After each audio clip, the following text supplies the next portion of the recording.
안녕하세요. 저는 3년 동안 꾸준히 매월 월급의 일정 비율을 테슬라와 엔비디아 등 미국 성장주에 투자해 왔었는데요. 역대급 장기간의 하락장에서 투자하며 깨달은 것들을 말씀드리고, 공포에 질린 시장에서도 꾸준히 매수할 수 있었던 근거를 말씀드리려고 합니다. 주식은 공포에 사야 한다. 대중과 반대로 해야 돈을 번다. 라는 말이 있죠. 시장이 공포에 질리면 패닉에 의한 대량 매도가 나오고, 기업의 펀더멘탈에 비해 가격이 한없이 떨어지기 때문에 더 싼 값에 주워 담아야 합니다. 하지만 하루에도 마이너스 9%, 그 다음 날에는 마이너스 5%가 떨어지는 하락장에서 기분 좋게 매수 버튼을 누르기는 참 쉽지 않겠죠. 평소에 하락장이 오면 싸게 매수할 수 있는 기회니까 더 많이 주어야지 라고 생각했던 사람들조차도 이렇게 공포 속에서 헐값에 주식을 넘기고 투자에 손을 떼는 사람들을 많이 보았습니다. 저 역시도 어느 순간에는 이렇게까지 떨어질 수도 있구나 라는 생각이 들었던 것 같아요. 그럴만도 한 게 작년 말기준 테슬라의 차트를 보시면 우크라이나 전쟁, 인플레이션으로 인한 유동성 감소로 시작된 하락장이 지지부진하게 1년간 이어졌고, 마지막에는 경기 불안으로 인한 테슬라 차량에 대한 수요 우려, 그리고 CEO 리스크까지 겹치며 파산설까지 나오며 고점 대비 마이너스 75%까지 떨어졌었거든요. 하지만 지난 영상에서 말씀드렸다시피 투자에 손을 떼고 영영 멀어져 버린다면 필연적으로 자산의 하락을 겪게 될 수밖에 없습니다. 또 역사적 하락장을 돌이켜보면 이런 위기 속에서 오히려 기회가 생긴다고 생각합니다. 2002년 버블닷컴 때도, 2008년 리먼 브라더스 사태에서도, 2018년 미중 무역전쟁 때도, 비교적 최근에는 2020년 코로나 때도 항상 반복되어 왔던 것 같습니다. 이런 하락장에서 200불에도, 150불에도, 130불에도, 110불에도 꾸준히 제가 매수할 수 있었던 이유는 미국 주식이 좋은 자산이라는 근거, 그리고 기업의 펀더멘탈이 장기적으로 훼손되지 않았다는 판단 때문이었던 것 같습니다. 이 부분에 대해서 조금 더 자세히 말씀드리고 싶은데요. 무작정 오를 거라는 희망과 확신은 하루가 다르게 삭제되는 자산을 보고 있으면 쉽게 두려움으로 바뀌더라고요. 첫 번째로 미국 주식이 좋은 자산인 이유는 401k라는 미국의 연금제도에 있습니다.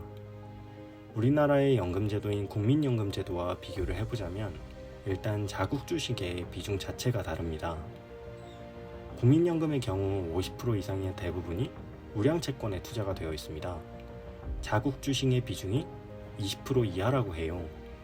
하지만 401k의 경우 자국 주식의 비중이 60% 정도입니다. 사실상 미국인은 강제적으로 자국 주식에 간접 투자하고 있는 셈이죠. 이런 미국 주식 시장이 엄청난 하락을 하고 쇼크가 오면 어떻게 될까요? 미국인들의 노후가 불안해지게 되겠죠. 미국이라는 나라가 가난해지게 되는 겁니다. 그렇기 때문에 미국 주가가 무너지게 되면 정책적으로든 통화적으로든 부양책이 나올 수밖에 없어요. 코로나 이후 전례 없는 급격한 V자 반등이 그 이유였습니다. 유례없는 인플레이션이 찾아온 앞으로는 다를까요? 저는 그럴 확률은 극히 낮다고 생각합니다. 위기가 오면 실업률 급증, 주가 하락, 소비 여력 상실, 인플레이션 소멸, 부양책, 주가 상승. 늘 그래왔던 같은 사이클을 반복할 확률이 훨씬 높다고 생각해요. 경기 침체가 오니 안 오니, 연착륙이니 경착륙이니 같은 문제들은 저와 같은 장기 투자자에게는 사실 크게 중요하지 않다고 생각합니다. 주가가 한 번 꺾였다 오르는지 그냥 오르는지, 한 번 크게 꺾였다 오르는지 작게 꺾였다가 오르는지와 같은 문제일 뿐입니다. 두 번째는 돈의 방향성과 관성입니다. 저는 돈에도 관성이 있다고 생각하는데요. 더 큰 수익을 보고자 하는 투자자의 욕망으로 돈이 몰리는 곳에 계속 지속적으로 몰리는 현상이 돈의 관성입니다. 삼성전자의 PER, 현대자동차의 PER, 미국 제조업의 PER에서 이를 쉽게 확인할 수 있다고 생각합니다. PER은 주당 순이익, 즉 기업이 벌어들이는 이익에 비해 주식이 얼마냐를 의미합니다. 업종에 따라서 기준은 달라지지만 높으면 고평가, 낮으면 저평가라고 볼 수 있습니다. 과연 이 기업들이 이만큼의 차이에 달하는 평가를 부여받을 만큼 기업의 가치와 전망에 차이가 있을까요? 저는 이러한 돈의 관성을 깰 만큼의 충격이 없는 한 이러한 방향성, 이러한 평가의 차이를 깨기는 쉽지 않다고 생각합니다. 세 번째는 미국 주식은 청렴하고 투명하기 때문입니다. 조심스럽지만 최근에도 한국에서는 SG 사태에 이어서 또 무더기 하한가 제2의 SG 사태가 일어났어요.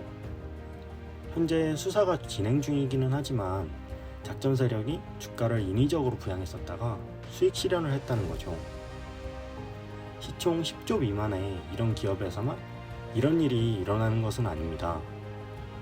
이름만 대면 알만한 대한민국의 5대 그룹 내에서도 경영비리 이슈는 잊을만 하면 한 번씩 나옵니다. 더불어 개미와 기관들의 정보의 불평등 또한 존재합니다.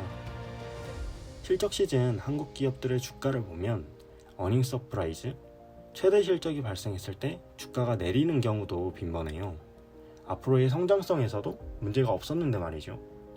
반면 미국은 시총 1000조가 넘는 기업임에도 예상보다 좋은 실적 혹은 전망이 발표되면 하루 만에 30%씩 오르는 경우도 많습니다. 한국 기업의 실적은 발표 전 어느 정도 공유가 된다고 해요. 그래서 발표 후 호재 실현으로 인한 하락이 나오는 거죠. 네, 오늘은 제가 지난 1년간의 하락장에서 미국 주식에 투자하며 느꼈던 것들, 그리고 그렇게 투자할 수 있었던 근거에 대해서 다뤄보았는데요.